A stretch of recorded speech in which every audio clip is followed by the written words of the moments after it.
जब मैं जेल से रिहा हुआ तो गेट पर एक दर्जन से ज्यादा आलीशान कारें खड़ी थीं। मेरे सैकड़ों साथी मुझे घर वापसी पर स्वागत करने के लिए घुटनों के बल बैठे थे। अजय और बाकी लोगों ने सबसे आगे खड़ी मर्सिडीज बेंज एस क्लास का दरवाजा खोला और मुझसे वापस आकर जिम्मेदारी संभालने की गुहार लगाई। मैं मुड़ा और चला गया, बस इतना कहकर अब से ड्रैगन नदी पार करना मुझसे नहीं होगा। 15 साल पहले मैंने अकेले ही नदी किनारे लड़ाई लड़ी थी। हजारों लोगों का खून नदी के आधे हिस्से को रंग रहा था। दुनिया मुझे ड्रैगन नदी पार करने वाला कहकर पूछती थी। मेरी प्रेमिका जो उस समय गर्भवती थी, जब मुझसे जेल में मिलने आई तब मुझे पता चला कि मैं पिता बनने वाला हूँ। मेरे आपराधिक रिकॉर्ड के कारण कोई भी कंपनी मुझे नौकरी पर नहीं रखना चाहती थी। मैं अपनी बेटी से दोबारा मिलने के लिए बेताब था, जिसे मैंने 15 साल से नहीं देखा था। मेरी पत्नी ने शिकायत की कि स्कूल के कैंटीन का मालिक बहुत बुरा है, अक्सर बच्चों को सड़ा हुआ मांस खिलाता था और कई शिकायतों को नजरअंदाज किया गया था। इसलिए मैंने स्कूल के गेट पर डिब्बा बंद लंच बेचने का स्टॉल लगाने का फैसला किया। क्योंकि लंच सस्ते और स्वादिष्ट थे, इसलिए कई छात्रों ने मुझसे लंच खरीदे। हालांकि मेरी बेटी अनान उतनी आज्ञाकारी नहीं थी जितने मैंने सोचा था। इतनी कम उम्र में ही वह कुछ बदमाश लड़कियों के साथ घूमने लगी। मुझे देखते ही वे जोर से हंसने लगी। क्या ये तुम्हारा पिताजी नहीं है जो जेल गया था? चाचा ने सुना था कि तुमने उस समय कबाड़ चुराया था और फिर बिजली का तार काट दिया था और 15 साल तक तुम्हें धोखा दिया था। तुम इतने बदनसीब कैसे हो सकते हो? अनान को बेहद शर्मिंदगी महसूस हुई। वह मेरे पास आई। क्या आप मुझे शर्मिंदा करना बंद कर सकते हैं? आपने मेरे दोस्तों के सामने मेरी बेइज्जती कर दी है। मैंने बहस नहीं की, बस उसे लंच बॉक्स पकड़ा दिया। तुम्हारी माँ ने कहा था कि तुमने कैंटीन के खाने की शिकायत की थी। ये सब तुम्हारे पसंदीदा खाना है, यहाँ से चले जाओ। अनान ने गुस्से में लंच बॉक्स मेरी तरफ फेंक दिया। वह गुस्से से कांप रही थी। मुझे शर्मिंदा मत करो, तुम इस घटिया जुर्म के लिए जेल गए थे। मुझे एक अनाथ बच्चा बना दिया था जिसे तंग किया जाता था। अब जाकर मेरे कुछ दोस्त बने हैं और तुम फिर भी मुझे शर्मिंदा करना चाहते हो। लड़कियों में से एक हंसी और बोली, अंकल क्या आपने अपील करने के बारे में नहीं सोचा? मेरे भाई ने किसी का पैर तोड़ दिया, जज सिर्फ 3 साल की सजा देते हैं, लेकिन एक मामूली आदमी को 15 साल की सजा दिया। ये तो बहुत मजेदार है। वे फिर से जोर से हंस पड़ी। मेरा असली गुनाह तो ये है कि मेरी पत्नी ने बच्चों को कभी नहीं बताया। मैं किसी को ये नहीं बता सकता कि वो मेरी बेटी है, वरना अनगिनत दुश्मन पैदा हो जाएंगे। मैंने अपने चेहरे से खाने के टुकड़े पोंछे। जेल जाना कोई गौरव की बात नहीं है। तुम सबको खूब पढ़ाई करनी चाहिए। मैंने एक और लंच बॉक्स निकाला और अनान को दे दिया। उसने दांत पीसते हुए कहा, तुम्हारे जैसे कायर बाप का होना सबसे शर्मनाक बात है। तभी कैफेटेरिया का मालिक कुछ लोगों को लेकर धमकी भरे लहजे में मेरी तरफ बढ़ा और उसने एक लंच बॉक्स उठाया और उसे जमीन पर पटक दिया। मेरी कैंटीन का धंधा चुराने की कोशिश कर रहे हो, है ना? मैंने तुम्हें बताया नहीं था? अगर तुमने यहाँ दोबारा लंच बॉक्स बेचने की हिम्मत की तो मैं तुम्हें जान से मार दूंगा। मैं लंच बॉक्स उठाने के लिए नीचे झुक गया। माफ कीजिए, मैं अभी लाता हूँ। कैंटीन के मालिक ने मुझे लात मारी। मैंने तुम्हें 2 बार नहीं बताया? अनान ने मुट्ठी कसते हुए मुझे घूरा। मैं जानता था कि वह उम्मीद कर रहा था कि मैं पलटवार करूं, लेकिन मैं अब और लड़ नहीं सकता था। मैंने ईमानदारी से कैंटीन के मालिक से कहा, श्रीवांग, हम सभी 15 युआन के सेट मील बेचते हैं जो आपके दाम से कम नहीं है। ये आपका धंधा कैसे चुराना हो सकता है? बच्चों को बस कुछ अच्छा खाना चाहिए। क्या आप कह रहे हैं कि मेरी कैंटीन का खाना खराब है? मैं देखूंगा कि आपका खाना कैसा है। इस समूह का लीडर एक हट्टा कट्टा आदमी था। कैफेटेरिया मालिक की बातें सुनकर उसने मेरा स्टॉल पकड़ा और उसे जमीन पर पटक दिया। खाने से भरी कई बड़ी प्लेटें जमीन पर बिखर गईं और सारा खाना मुझ पर गिर पड़ा। श्रीवांग नीचे झुके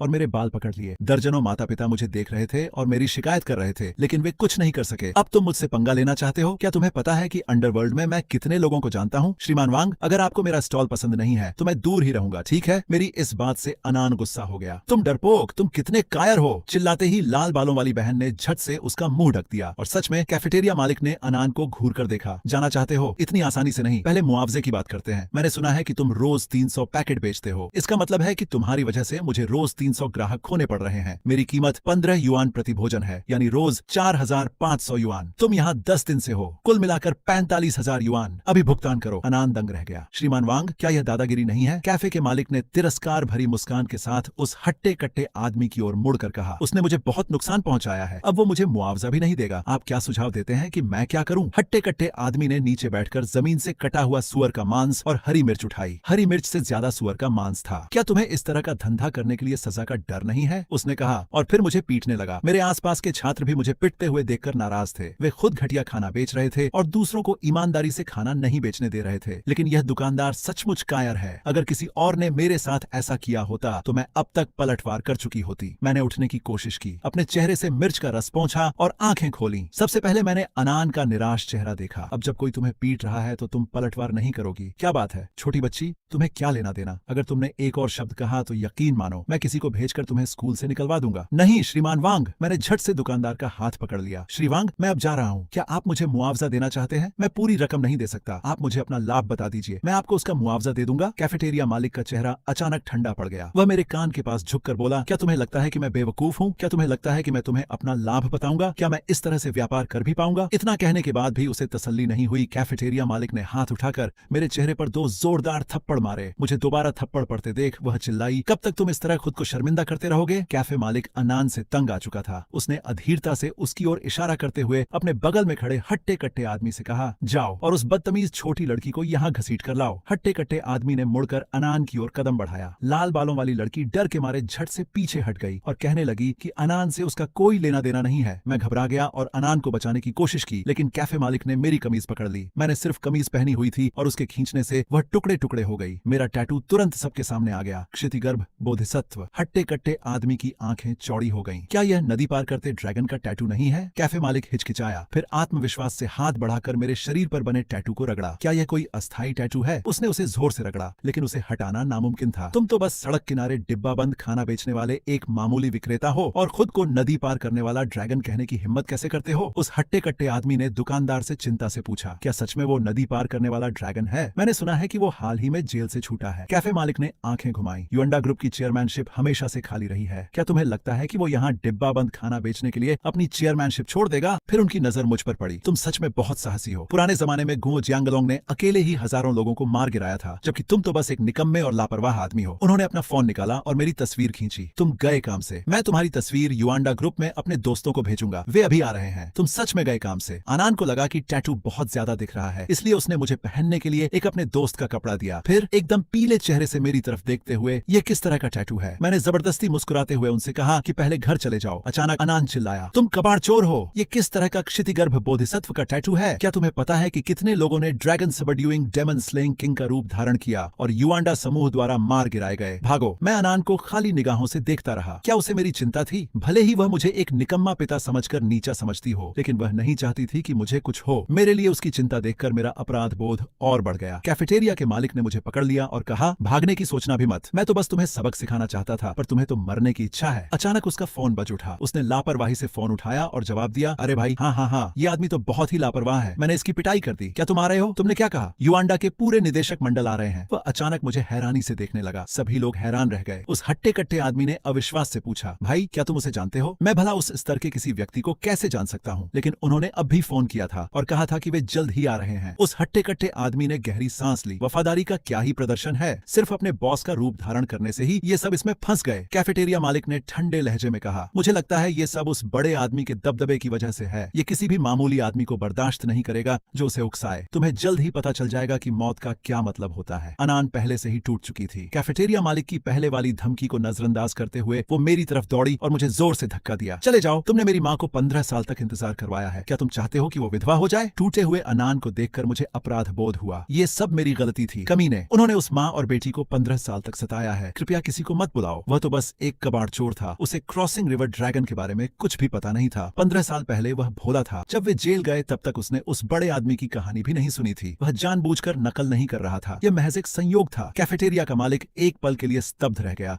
फिर जोर से हंस पड़ा। हाँ, मैं हंसी से लोटपोट हो रहा हूँ। कबाड़ चोरी के लिए जेल, इससे ज्यादा अपमानजनक अपराध और क्या हो सकता है? अनान शर्मिंदा लग रहा था, लेकिन फिर भी उसने मेरा हाथ पकड़ा और मुझे बाहर खींच लिया। बॉस वांग ने तुरंत अपने आदमियों को हमारा रास्ता रोकने के लिए कहा, क्या तुम्हें लगता है कि निकलना इतना आसान है? युएंडा ने पहले ही ऐलान कर दिया है कि जो कोई भी क्षितिगर्भ का नाम लेने की हिम्मत करेगा वह खुलेआम उनका विरोध कर रहा होगा। अनान रो पड़ा। मुझे परवाह नहीं कि उसके साथ अन्याय हुआ था या नहीं। अगर आज तुम्हारी मृत्यु हो जाए तो अगले जन्म में दूसरों के कारोबार में दखल मत देना। अनान असमंजस में था। उसने घबराकर अपनी बहनों की ओर देखा। क्या तुम मदद नहीं करोगी? समूह में कोई बोलने की हिम्मत नहीं कर रहा था। लाल बालों वाली लड़की बोली, क्या हम पक्के दोस्त हैं? अनान दंग रह गई। हमने दोस्ती की कसम खाई है। अगर तुम सच में अच्छी बहन हो तो अपने दोस्तों को इसमें मत घसीटो। तुमने इतनी बड़ी मुसीबत खड़ी कर दी है और फिर भी हमें अपने साथ घसीटना चाहती हो। तुम हमारी बहन कहलाने लायक नहीं हो। उसके बोलते ही सारी लड़कियां झुक गईं। हाँ, क्या तुम हमें मरवाना चाहती हो? तुम्हें अभी भी यह कहने की हिम्मत है कि हमने दोस्ती की कसम खाई है? मजाक में ठीक है, लेकिन तुम्हारे साथ कौन मरेगा? मैं युएंडा समूह को नाराज नहीं कर सकती। मैंने तुमसे युएंडा के खिलाफ जाने के लिए नहीं कहा। मैं बस तुमसे विनती कर रही हूँ कि हमें यहाँ से निकलने में मदद करो, ठीक है? उसके दोस्त चुप रहे। मुझे पता था कि इस समय अनान की दुनिया शायद बिखर चुकी थी। मुझे उस पर तरस आ रहा था। मैं उससे 15 साल पहले मिला था। मुझे पता था कि अनान ने सालों तक बहुत जुल्म सहा होगा। वह अब और जुल्म सहना नहीं चाहता था, इसलिए उसने इन लड़कियों के साथ मिलकर एक पक्की दोस्ती बना ली। हताशा में अनान ने भीड़ को चीरते हुए आगे बढ़ने की कोशिश की, लेकिन उसका नाजुक शरीर भला इन लोगों का मुकाबला कैसे कर सकता है? छोटी लड़की, क्या तुम चुप नहीं रह सकती? कैफेटेरिया मालिक ने अधीरता से हाथ उठाया और अन्नान को जोर से थप्पड़ मारा। थप्पड़ अन्नान के चेहरे पर लगने से पहले ही मैंने उसका हाथ पकड़ लिया। कैफेटेरिया मालिक दंग रह गया। तुम्हारी हिम्मत कैसे हुई पलटवार करने की? मैंने तुम्हें बताया था कि मैंने बहुत दिनों से लड़ाई नहीं की है, तो छोड़ दो। मैंने सिर हिलाया। मुझे परवाह नहीं कि तुम मुझे कैसे मारते हो, लेकिन अगर तुमने उसे छुआ तो मैं तुम्हें जान से मार दूंगी। मेरी आवाज बहुत धीमी थी, जरा भी नहीं, लेकिन उसकी कलाई पर मेरी पकड़ की मजबूती ने उसके चेहरे का भाव एकदम बदल दिया। यह सुनकर कैफेटेरिया मालिक पहले तो हैरान रह गया, फिर मानो उसने दुनिया का सबसे हास्यास्पद मजाक सुना हो। वह घमंडी हंसी हंसने लगा। एक घटिया आदमी जो डिब्बा बंद लंच बेचता है मुझे धमकी देने की हिम्मत करता है। मुझे दिलचस्पी हो रही है और तुम मुझे इस छोटी लड़की को मारने नहीं दोगे, है ना? ठीक है, मैं तुम्हें मारता हूँ और देखता हूँ तुम मेरा क्या बिगाड़ सकते हो। हालांकि उसकी कलाई मजबूती से पकड़ी हुई थी और वह हिल नहीं सकता था, फिर भी उसका दूसरा हाथ और दोनों पैर हिल सकते थे। उसकी आंखों में एक भयंकर चमक कौंधी और बिना किसी झिझक के उसने अपना पैर उठाया और पूरी ताकत से अन्नान के पेट में लात मारी। लेकिन मेरी गति उसकी दुर्भावना से कहीं अधिक तेज थी। जैसे ही उसने अपना पैर उठाया, समय मानो थम सा गया। मुझे बस उसके गंदे जूते का तलवा और उसका भयभीत चेहरा दिखाई दे रहा था। लगभग सहज ही मेरे दूसरे पैर ने उसके घुटने यानी सहारा देने वाले पैर पर जोरदार आवाज के साथ प्रहार किया। वह पल भर में अपना संतुलन खो बैठा और कीचड़ के ढेर की तरह जमीन पर गिरते हुए चीख उठा। कैफेटेरिया का मालिक इतने सारे लोगों के सामने अपनी बेइज्जती और अपमान से लाल हुए चेहरे के साथ किसी तरह उठ खड़ा हुआ। तुमने हद पार कर दी है। मैं तुम्हें अभी अपाहिज कर दूंगा, तुम्हारे हाथ पैर तोड़ दूंगा और फिर देखूंगा कि तुम कितने घमंडी हो। फिर मैं तुम्हें युआंडा समूह के हवाले कर दूंगा। उसके बोलने से पहले ही भाई ब्याओ नाम का हट्टा कट्टा आदमी अपने गुंडों के साथ भयंकर भावों के साथ मेरी ओर दौड़ पड़ा। संख्या में कम होने के बावजूद वे बेहद शांत थे। अफरा तफरी का फायदा उठाते हुए उसने मेरा हाथ पकड़ लिया। उसकी आवाज आंसुओं से कांप रही थी। भागो, मेरी चिंता मत करो। भूखे भेड़ियों की तरह मेरी ओर दौड़ते हुए उन आदमियों को देखकर मैं अजीब तरह से शांत महसूस कर रहा था। बस एक हल्की सी आह भरी। यह आह एक शांतिपूर्ण जीवन न जी पाने की बेबसी के साथ साथ मेरे सामने खड़े इन लापरवाह लोगों के लिए दया भी उमड़ रही थी। मैंने हाथ बढ़ाकर अन्नान के सिर पर धीरे से हाथ फेरा और उसके बालों से धूल हटाई। क्या तुम कभी ड्रैगन की प्रशंसा नहीं करते थे? वह रुका, नम आंखों से मेरी ओर देखते हुए। वह नहीं समझ पा रही थी कि मैं इस समय ऐसा क्यों कह रहा हूं। मैंने उससे धीरे से कहा। मेरी आवाज में एक दृढ़ता थी जो मैंने लंबे समय से महसूस नहीं की थी। तो मैं तुम्हें आज दिखाऊंगा। वह हट्टा कट्टा आदमी पहले ही मेरे सामने आ गया था। खाना पकाने के बर्तन जितना बड़ा, उसका मुक्का हवा में सीटी बजाता हुआ मेरे चेहरे पर लगा। आसपास के छात्र आश्चर्य से हांफने लगे। मैं नहीं बचा, पलक भी नहीं झपकाई। जैसे ही हवा मेरे चेहरे की ओर दौड़ी, मैंने बिजली की गति से उसकी कलाई पकड़ ली। चाहे उसने कितना भी संघर्ष किया हो, उसका चेहरा लाल हो गया। उसका विशाल मुक्का मानो जम गया था। 1 इंच भी आगे नहीं बढ़ पा रहा था। उस हट्टे कट्टे आदमी की आंखें सदमे और दर्द से भरी हुई थीं। उसे ऐसा लगा जैसे मेरी वजह से उसकी कलाई की हड्डियां चूर चूर हो जाएंगी। बाकी लोग अपने लीडर को एक ही झटके में हारते देख एक पल के लिए स्तब्ध रह गए। फिर अपनी संख्या का फायदा उठाते हुए